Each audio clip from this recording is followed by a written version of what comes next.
Hi guys, welcome back to Flora Fun and Food. My name is Lauren and today I'm going to show you how I made these fox molar earrings. Let's go.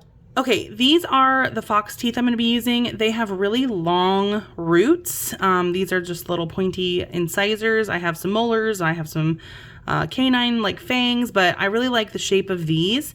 So what we're going to do is we're going to drill a hole in between the two roots down into the tooth to have a place to attach some wires. So I'm going to take my pen drill and see if we can get that done. So my husband did one for me. I don't know if you can see on camera, but he drilled right through right there.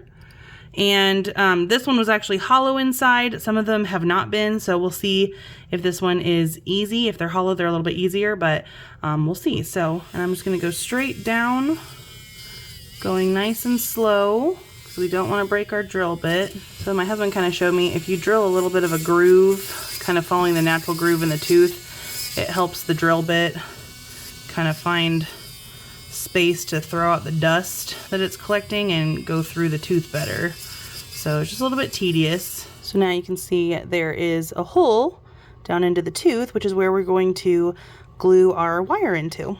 Okay, so now I have 24 gauge jewelry wire that I am going to make sure fits in the little hole we just drilled, kind of like that.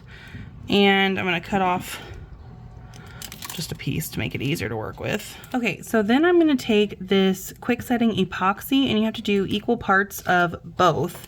And I just need a tiny bit for these teeth. So, oops, I'm gonna do a drop like that. It's very messy. And then a drop, oop, like that. Oh boy, very messy. I'm gonna add a little bit more of A, because I had a little bit of a leakage come out. So now I'm going to take this little stir stick here and kind of just scrape it together, mix it up for like a minute or two. Make sure you're in a well ventilated area. It does have quite the odor. I'm just mixing this on a spare piece of like linoleum that my husband had. You can just do it on like a paper plate or something, but this is what we had. I was going to use E6000 glue. I use that quite a lot with jewelry making, but there's not much space in the little hole, and the wire is 24 gauge, so it's really thin, and I just don't think E6000 is going to be strong enough and set quick enough to work well. So I'm going to take a piece of 24 gauge wire, and I'm going to dip the end of it in our epoxy, and then I'm gonna try and not get it on everything. I'll take the extra little drip off that's coming, and then I'm gonna try and very carefully not get it on everything and get it stuck down in the hole there. Then I'm gonna take another piece of wire and just kind of scrape out any excess so I don't have a big glob, and then we'll do it to the other one as well. Again, just scrape out the extra. So we'll give these about 5 minutes to dry. You really should wear gloves when doing this, but I just went and washed my hands real quick. So be safe. But we'll let these kind of dry. We'll test the strength of it. We may need to add some around kind of the base of the wire, but we'll see how it goes. So while I wait on these to dry, I'm gonna start assembling the rest of the earring. So I have these really pretty gold colored rings that are kind of a hammered texture. And then looking through my stuff, I also found these little kind of like paddle pendants that I haven't used for anything, and I think they're gonna look really fun on this pendant here, kind of like this. It kind of gives me like dream catcher kind of vibes. So I think I like that. They'll just kind of dangle there. And then instead of doing my normal lever back earring hooks, I bought some studs that are just like little bars that have the jump ring at the back and then just a stud post. And I think that those, kind of like with that, would look so pretty. So we're gonna try these. I might put them on these just to see how it looks, but I kind of wanna try something new. I'm gonna pull out some jump rings. Let's see if these are big enough to go around the hammered ring and little paddles here. I may have to go up a size. So I'm just going to attach these and close the jump ring. Oh yeah, I think I'm going to like that. I'm actually going to switch out these jump rings for smaller ones so that it's just a little bit more dainty. So we'll just take our jump rings and add our little paddle charms here. Oh, I love that. Okay, I'm going to do this to the other one here, and hopefully by the time that is done, our epoxy will be workable. It's probably not going to be cured until tomorrow, but at least it won't kind of pull out. It does kind of take a while to cure, but quick setting just means you can work with it after 5-10 minutes or so you're not waiting all night to do something. All right, now we're going to add jump rings to our posts.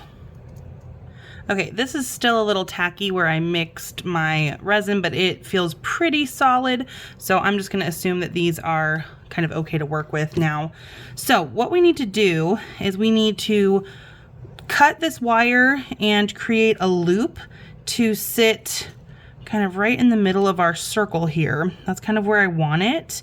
So I have to kind of measure where I want the top of the loop to be. And I'm gonna have to attach it with a jump ring, I believe. So I think what I'm gonna do is I do have wire bending pliers, but I also have a tool that just makes a jump ring or a loop. So maybe I'll just try that and just go all the way up to the edge of the teeth, or the roots, I should say. So I can put it in here and get it as close to the roots as I can, kind of bending it towards this tool. And then the nice thing about this is it cuts a loop for you and it cuts off the excess. So now I can take, I got this little close so it didn't totally close, but now I can use my pliers here to kind of finish the loop. So now I'm gonna take one more jump ring and I'm gonna add it to our ring here. I'm going to add our tooth pendant the way I want it facing, and then I will also add our bar post here and then close it up. And there we have our fox tooth pendant. I actually really like how this turned out. I also want to see what it would look like on a lever back, which I actually don't mind that either, but I think I like the stud. Here, let me show you. Which one do you like better? Do you like the bar stud or do you like the lever back? I think I actually like the bar, so I'm gonna add that to this one here.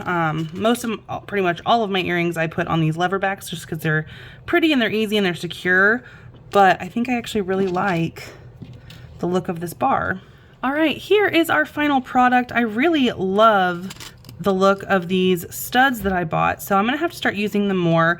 I really like the dangly kind of paddle pendants here, and figuring out how to attach these fox teeth was very difficult. So thank you to my husband who helped me figure out that we could drill a hole and epoxy in some jewelry wires. So tell me if you like this version or the leverback kind of ear hook version better, but I hope you guys enjoyed this video. If you did, please give it a thumbs up and head over to my channel to subscribe for more content like this, and I hope to see you again very soon. Thanks guys. Bye.